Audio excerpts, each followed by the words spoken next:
দেখো আজকের আমি পুঁই শাক বানাবো। পুঁই শাকগুলি কেটে নিয়েছি, এবার এটাকে আমি ধুয়ে নেব।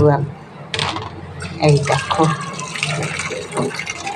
এবারে দেখো এইদিকে আমি নিয়েছি একটু লম্বা লম্বা করে কেটে কুমড়া, একটু কাঁকরোল ছিল ওটা বি লম্বা করে কেটে নিয়েছি, আলু নিয়েছি, এইদিকে নিয়েছি কাঁচা লঙ্কা। এই দেখো, আর তোমরা আমার রান্নাঘরে আসো, আমার রেসিপি দেখো একবার, মায়ার রান্নাঘরে রেসিপি দেখো। ভালো লাগলে আমার একটা লাইক দিও, আমার ভিডিওটা সাবস্ক্রাইব করে দিও। তোমরা আমার রেসিপি দেখো কিন্তু আমারে সাবস্ক্রাইব করো না, একটু করো কাকিমারে সাবস্ক্রাইব, তাহলে কাকিমা একটু আগে যেতে পারবে। তোমরা কাকিমা বলো আর মাসিমা বলো, যাই বলো, আমি এক হাতে ভিডিও করি, এক হাতে দেখাচ্ছি তোমাদের। আমি তো তোমাদের কাছে একটু আশা করি যে তোমরা আমাকে একটু লাইক দাও, সাবস্ক্রাইব করো ভিডিওটা। আমার রান্নাঘরের নাম হয়েছে মায়ার রান্নাঘর। তোমরা দেখতে থাকো আমার রান্নাঘরের রেসিপিগুলি।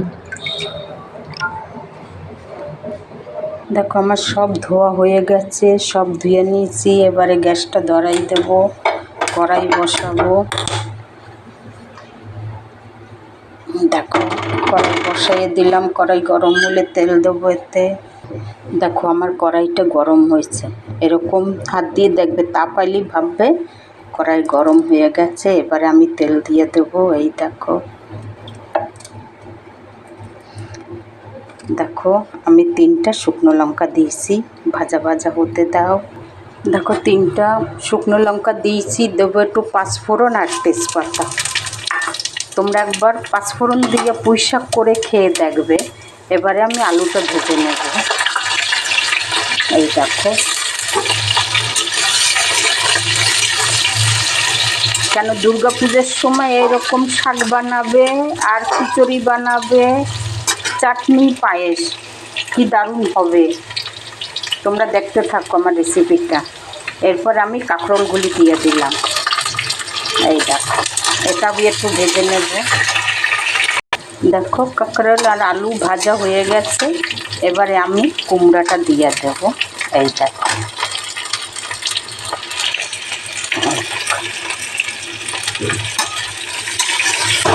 এটাও একটু ভেজে নেব। আমি শুকনো লঙ্কা দিয়েছি, 2টো কাঁচা লঙ্কা দিয়ে দিয়ে দিলাম। এই দেখো, দেখো সবগুলি ভাজা হয়ে গেছে। একটা টমেটো আমি কেটে দিয়ে দিলাম। এই দেখো, এরপরে আমি একটু লাল লঙ্কার গুঁড়ো দেবো, একটু ঝাল নেই, একটু কালারটা সুন্দর আসবে। দিয়ে দেবো ধনের গুঁড়া, আর এই দেখো হলুদের গুঁড়া, আর স্বাদ অনুসারে নুন, স্বাদ অনুসারে নুন দিয়ে দিলাম। দেখো সব কিছু ভাজা ভাজা হয়েছে, এবারে আমি পুঁই শাকটা ঢেলে দেবো। এই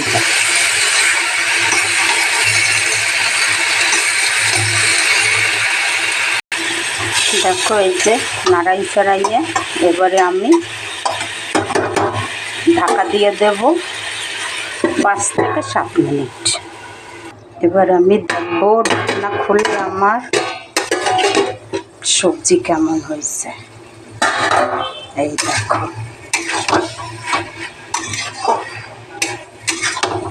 এবারে আমি এতে স্বাদ ভালো আসার জন্যে দেখো একটুখানি চিনি দিলাম।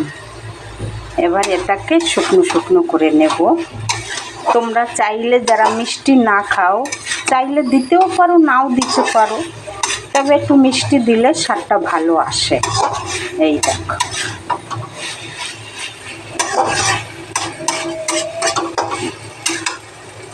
দেখো আমার শাক হয়ে গেছে, এবারে নামিয়ে দেবো। এই দেখো,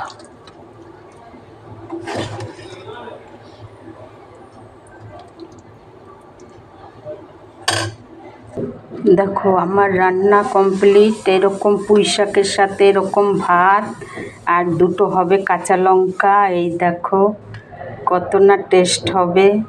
আমি ডাল করি নাই। এই দেখো